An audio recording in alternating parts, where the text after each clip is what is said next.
Morning sunlight poured into the small house. A man woke up on his couch. He heard someone in the kitchen. He turned around and froze completely. A woman stood there, hair slightly messy, wearing his white dress shirt, making coffee. She turned. She smiled. "You really don't remember last night, do you?" he stammered. "Wait, who are—" She set the coffee cup down slowly. "The woman whose car you saved and whose company owns your house." He stood motionless. His heart pounded. His daughter giggled from the hallway. The woman looked at him. Her eyes held secrets. "We need to talk, Marcus." His name was Marcus Johnson, 36 years old, former engineer, now a single dad doing freelance repair work, fixing broken pipes, rewiring old houses, whatever paid the bills.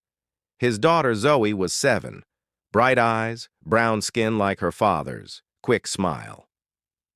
She was his entire world. Life was hard, money was tight, but Marcus taught her one thing. "We may be broke, Zoe, but we don't break." She'd nod.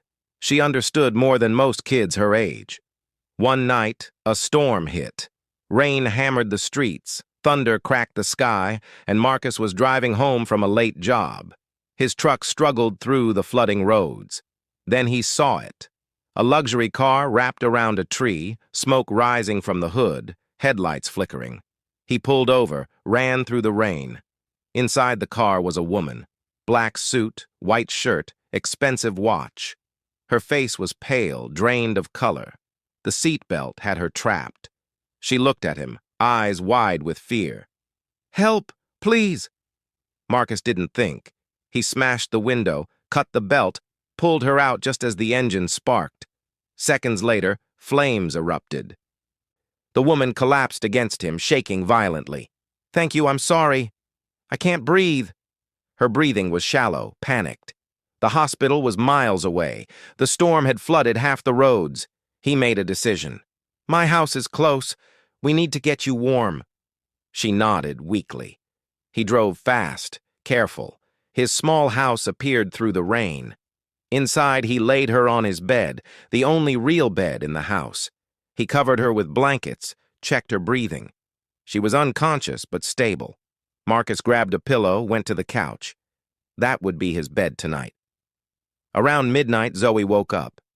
She crept to the living room, saw her dad sitting up, watching the bedroom door. "Daddy, who's that lady?" "She's hurt, honey. She needed help." "Is she gonna be okay?" "I think so. Go back to sleep." Zoe hugged him. "You're a good person." "Daddy, I'm just doing what's right." Lightning flashed outside. It lit up the woman's face through the doorway. For a moment, Marcus saw something: strength, power, authority. This wasn't just some random person. Who was she?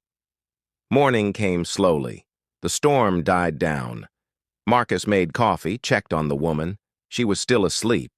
He looked at her expensive suit hanging to dry, the designer purse, the platinum watch on the nightstand. This woman had money, real money, but that didn't matter last night. She was just someone who needed help. He heard movement. She was waking up. Marcus stepped back, let her have space. He went to the kitchen, started making breakfast for Zoe. Then he heard footsteps. He turned, and his world stopped. The woman stood in the doorway, wearing his white dress shirt, the one he'd left on the chair. Her hair was loose, messy, but her eyes were sharp, awake, studying him. She smiled, small, controlled. "Good morning." Marcus's face went red. You're wearing my—" "You left me in wet clothes. I found this. Hope you don't mind." Her voice was calm, confident, almost amused. Zoe ran in. "Who are you?" she asked. The woman knelt down, eye level with Zoe. "Just someone your dad saved." Marcus stood frozen. This woman, in his shirt, in his kitchen, making herself at home. "I can call you a taxi," he said. His voice sounded stiff, awkward. "No need. My driver's outside." "Your driver?" She poured herself coffee, took a sip. "He's been there since 6 a.m., waiting." Marcus blinked. You could have left hours ago. I wanted to thank you properly. She set the cup down. And return this. She gestured to the shirt. But she didn't move to take it off. She just smiled, testing him. Zoe giggled. Marcus shot her a look. Zoe, go get ready for school. But Daddy, now please. Zoe pouted, but obeyed. She disappeared into her room. The woman watched the exchange. She's adorable. How old? 7. You raise her alone? That's not really your business. She raised an eyebrow. Fair enough. An uncomfortable silence filled the room. Marcus grabbed a towel, started wiping down the counter, anything to avoid looking at her. Then she reached into her purse, pulled out a wallet, thick, expensive leather. She placed a stack of cash on the table. Hundreds, at least $2,000. This should cover last night. Marcus stared at the money, then at her. What for? Helping me.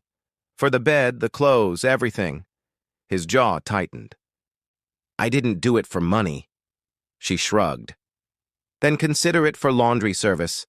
That shirt probably needs dry cleaning now. Something snapped inside him. Marcus grabbed the money, shoved it back toward her. Take it back. I don't need your money. Her expression didn't change. Cool, collected. Most men would have taken it. I'm not most men. She tilted her head, studied him like he was a puzzle. No, you're not. She picked up the money slowly, folded it, put it away. My mistake. I thought I was being generous. Generous? Marcus laughed, bitter. You think throwing cash around makes you generous? You have no idea what generous means. Enlighten me. Generous is helping someone because it's right, not because you owe them, not because you can afford it, just because they need it. She stood there, silent. For the first time, she looked uncomfortable. I see. Do you? Marcus turned away. Because from where I'm standing, you just tried to turn a decent act into a transaction. The air between them grew heavy, tense. Finally, she spoke, quieter now. You're right. I apologize. He didn't respond. She walked toward the door, stopped, looked back. What's your name? Marcus. Marcus Johnson. Marcus Johnson. She repeated it slowly. I won't forget it. Then she left. The door closed softly behind her. Zoe emerged from her room, backpack on. Is she your girlfriend now? No, honey, she's complicated. I think she likes you. Yeah? He smiled. What makes you say that? Because she looks at you the way you look at pancakes. Marcus burst out laughing. Like I want to eat her? Like she makes you happy. He picked her up, spun her around. You're too smart for your own good. That afternoon, Marcus picked Zoe up from school. They stopped at a small grocery store. He counted his money carefully. Enough for rice, eggs, some vegetables, maybe a treat for Zoe if he stretched it. At home, he turned on the TV while cooking. The news played in the background. Then he heard it. Breaking news. CEO Victoria Sterling, survivor of last night's car crash, returned to work today. Sources say a local resident pulled her from the burning vehicle just in time. Marcus froze. He looked at the screen. There she was. The woman from this morning wearing a sharp business suit, standing in front of a massive corporate building. The logo behind her read, Sterling Industries. The reporter continued, Miss Sterling refused to name her rescuer, but she did say this. The screen cut to Victoria, microphones in her face, cameras flashing. He was kind, humble, and he refused payment. That's the kind of integrity you can't buy. Marcus stood there, wooden spoon in hand, mouth open. Zoe tugged his sleeve. Daddy, that's the lady from this morning. Yeah, kiddo, it is. She's famous. Seems like it. Why didn't you tell me? I didn't know. Zoe's eyes went wide. You saved the CEO. That's so cool. Marcus turned off the TV, went back to cooking, but his mind was racing.